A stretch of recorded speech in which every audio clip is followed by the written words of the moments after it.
Evolution system ابتدائی ہم آہنگی مکمل پہلا مشن جاری کیا جا رہا ہے۔ حارث نے بے اختیار پڑھنا شروع کیا۔ مشن 01 عنوان زندہ رہنا، مدت 7 دن، مقصد جسم کو 50% صحت تک پہنچانا، کسی پر بھروسہ نہ کرنا، اپنی نئی صلاحیت کو کسی کے سامنے ظاہر نہ کرنا۔ انعام 100 ایوولوشن پوائنٹس، بگنر سکل باکس، بنیادی جسمانی اپ گریڈ، ناکامی کی سزا، سسٹم مستقل طور پر غیر فعال ہو جائے گا۔ حارث چند لمحے خاموش کھڑا رہا۔ صرف زندہ رہنا ہی مشن ہے؟ سسٹم نے جواب دیا، کمزور انسان طاقت حاصل نہیں کرتا، جو پہلے زندہ رہنا سیکھتا ہے وہی طاقت کا مستحق بنتا ہے۔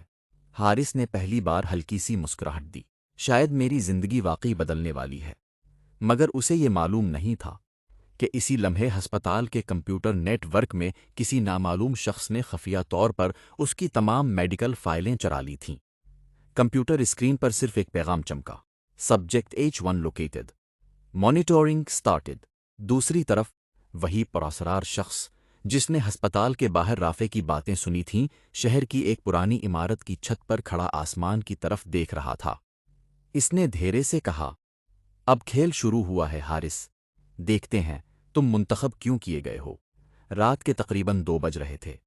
ہسپتال کے زیادہ تر وارڈ خاموش تھے، صرف مشینوں کی ہلکی بیپ بیپ کی آواز سنائی دے رہی تھی۔ حارث کی آنکھوں سے نیند غائب تھی۔ وہ بار بار اپنے سامنے ظاہر ہونے والے نیلے پینل کو دیکھ رہا تھا۔ یہ خواب نہیں تھا، یہ حقیقت تھی۔ اس نے دھیرے سے کہا، سسٹم کیا تم مجھے سن سکتے ہو؟ چند لمحوں بعد وہی ٹھنڈی آواز سنائی دی، ہمیشہ۔ حارث نے اگلا سوال کیا، تم ہو کون؟ یہ معلومات اس وقت مقفل وقت ہیں، تم نے مجھے ہی کیوں چنا؟ جواب دستیاب نہیں۔ کیا تم انسان ہو؟ جواب دستیاب نہیں۔ حارث نے مایوسی سے سانس بھری۔ تم ہر سوال کا یہی جواب دو گے؟ چند لمحوں کی خاموشی کے بعد پہلی بار سسٹم نے مختلف انداز میں جواب دیا۔ غلط سوال غلط جواب پیدا کرتا ہے، صحیح وقت پر صحیح سوال پوچھو تو صحیح جواب ملے گا۔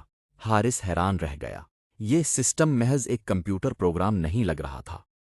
اچانک اس کے سامنے ایک نیا پینل کھلا، ایوولوشن سسٹم رولز۔ رول نو 1، ہر طاقت کی قیمت ہوگی۔ رول نو 2، کوئی بھی انعام مفت نہیں ملے گا۔ رول نو 3، جتنی بڑی طاقت اتنی بڑی قربانی۔ حارث نے آہستہ سے پڑھا، قربانی؟ اس کے ذہن میں سوالات ہی سوالات تھے۔ کیا مطلب؟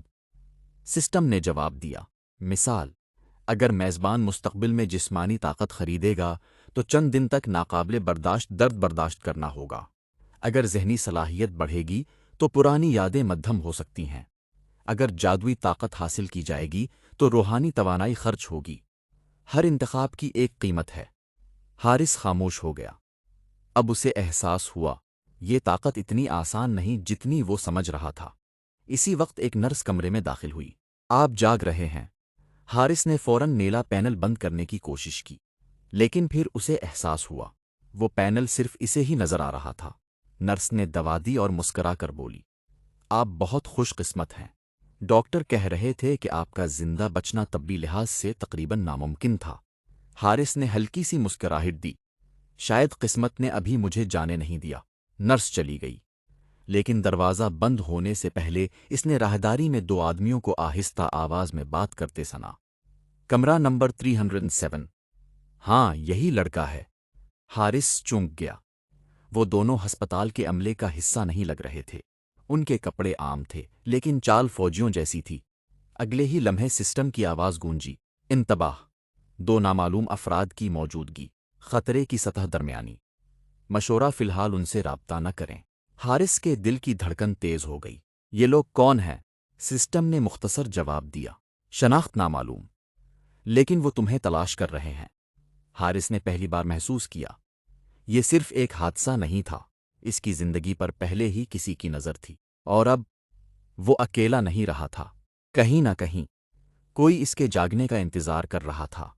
صبح کی پہلی کرن کھڑکی سے اندر داخل ہوئی۔ حارث کی آنکھ کھلی تو اسے پہلی بار محسوس ہوا کہ جسم کا درد پہلے سے کافی کم ہو چکا تھا۔